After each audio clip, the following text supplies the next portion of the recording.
हरे कृष्णा प्रभु जी। आप सबका स्वागत है। तो आज का विषय है कि जब परिवार हैं, जब परिवारों में रंजिश हो जाती है और जो सबसे ज़्यादा पति पत्नी में रंजिश हो जाती है और इतना ज़्यादा मन मुटाव हो जाता है कि वो आपस में रह नहीं पाते हैं, और चाहे वो शादी लव मैरिज क्यों ना हुई हो, मगर फिर भी वो जो है टूटने की कगार पे आ जाती है बच्चे होने के बावजूद। तो हमें गीता से और वेदों से क्या सीख मिलती है, तो मैं कुछ साझा करना चाहूँगा जिससे कि आप सबको एक अपनी शादी को देखने का एक दूसरा नज़रिया समझ में आएगा। तो सबसे पहली बात तो ये है कि आप चाहे जितने भी समझदार हैं, आपकी बीवी जितनी भी समझदार है, मगर एक चीज़ ध्यान में रखिए कि प्रभु और उसकी माया बहुत ज़्यादा बलवान है,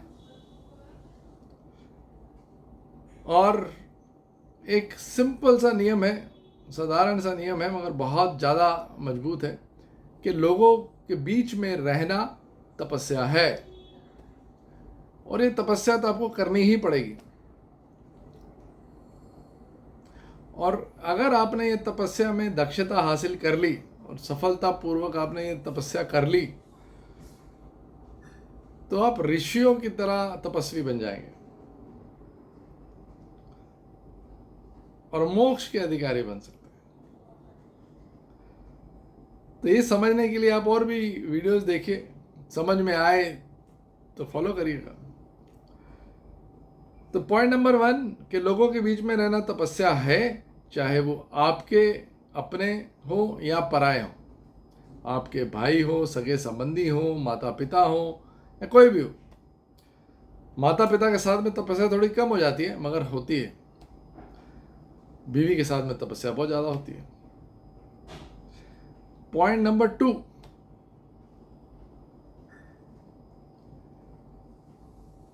कि आपको वाणी की तपस्या सबसे ज़्यादा करनी चाहिए। जब प्रभु कहते हैं कि इंसान को शारीरिक, मानसिक और वाणी की तपस्या कभी त्यागनी नहीं चाहिए, तो इस समय इस जगह पे आपको वाणी की तपस्या सबसे सर्वाधिक करनी चाहिए। तो कोई भी फालतू की बात मत करें।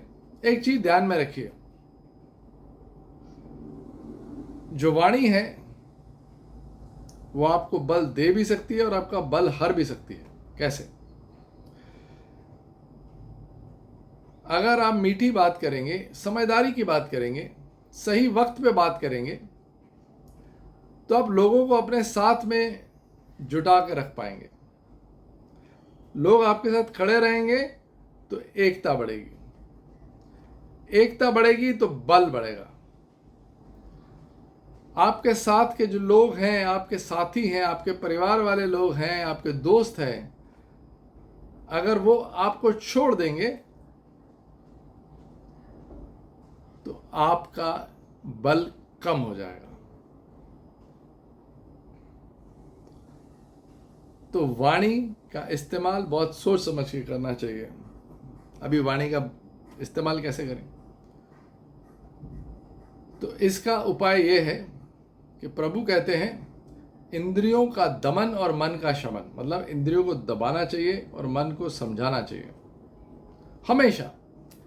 तो उसी तरीके से अगर मियाँ बीवी में, पति पत्नी में, भाइयों में, आपके बच्चे के साथ में या किसी के साथ में भी अगर मन मुटाव है, तो आप बार बार समझाइए। तो वो मन की तरह है,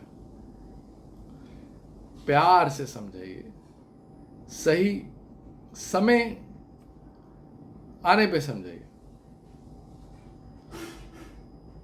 एक अच्छी स्थिति का निर्माण करिए और फिर समझाइए।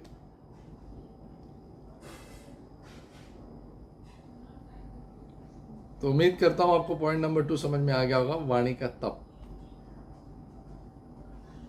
अब तीसरा पॉइंट आता है कि आपका प्यार, अपने प्यार को आप लेवल पे आगे बढ़ाइए।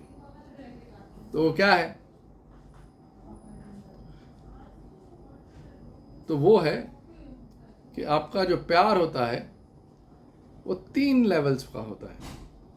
पहला है शारीरिक, दूसरा है मन का, और तीसरा है आत्मा के लेवल का। तो जो शारीरिक लेवल है इंद्रियां का, तो उसमें सिर्फ शारीरिक संबंध जब तक है तब तक प्यार है, भरपूर प्यार है। जहां शारीरिक संबंध खत्म हुआ वहां पे तू कौन मैं कौन सब खत्म। दूसरा है मन का, जहां आप एक दूसरे को समझते हैं। आपका दर्द आपकी बीवी समझती है, या पति का दर्द पत्नी और पत्नी का दर्द पति बगैर बोले समझ जाते हैं। उसके लिए मेहनत करनी पड़ती है इस लेवल पे आने के लिए, एक दूसरे के लिए खड़ा रहना पड़ता है। और तीसरा है आत्मा का प्यार, जहां आप एक दूसरे के लिए इतने ज्यादा हमेशा प्रेम से भरे होते हैं, प्रेम भावना से भरे होते हैं कि एक दूसरे का सुख, एक दूसरे की खुशी, एक दूसरे का दुख आपको बोले बगैर समझ में आ जाता है। अब इस चीज पे, इस लेवल पे आने के लिए आपको क्या करना है? भक्ति योगा। भक्ति योगा मतलब एक दूसरे पे भरोसा रखना। अगर आपने कुछ सुन भी लिया हो कि आपकी पत्नी ने या आपके पति ने आपकी निंदा कहीं और कर दी, कहीं कुछ और बोल दिया, तो ये समझिए वो एक बहुत नेचुरल सी चीज़ है, वो प्राकृतिक है। वो अगर चिल्ला जा रही है या आप चिल्ला रहे हैं, तो आप कभी ना कभी खुद ही अपनी पत्नी की, अपने पति की निंदा किसी और से करेंगे, खाली अपना मन हल्का करने के लिए। सच में आप उसको बुरा नहीं करते। तो ये एक प्राकृतिक चीज है और इसकी वजह से तपस्या और बढ़ जाती है। मगर अगर आप समझें और इस चीज को इग्नोर कर दें तो ये आपका भक्ति और आपका प्रेम और बढ़ाएगा।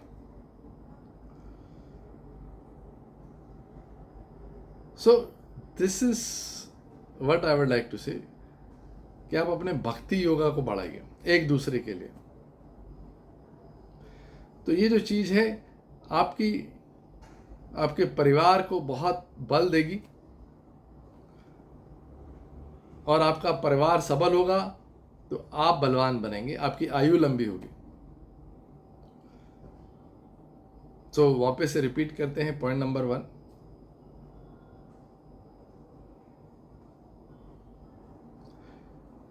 आपको लोगों के बीच में रहने की जो तपस्या है वो करनी है।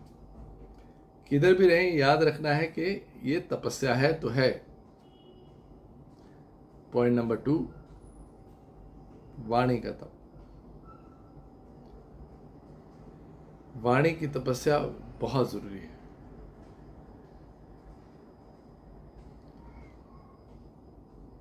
वाणी का तप रहेगा तो आप बलवान बनेंगे, परिवार एक साथ रहेगा।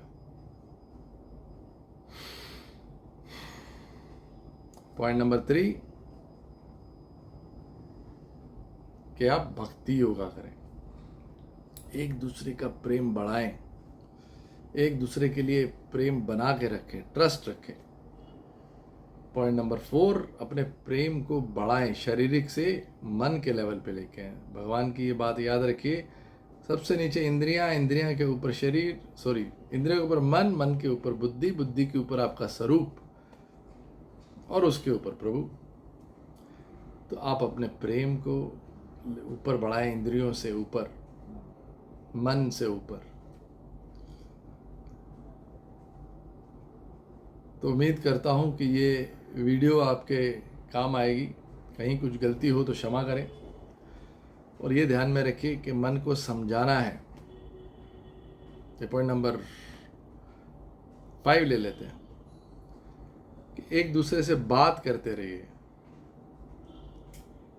एक टाइम रखिए, हर हफ्ते में एक बार, महीने में एक बार आराम से बैठिए और हर चीज़ पे बात करिए।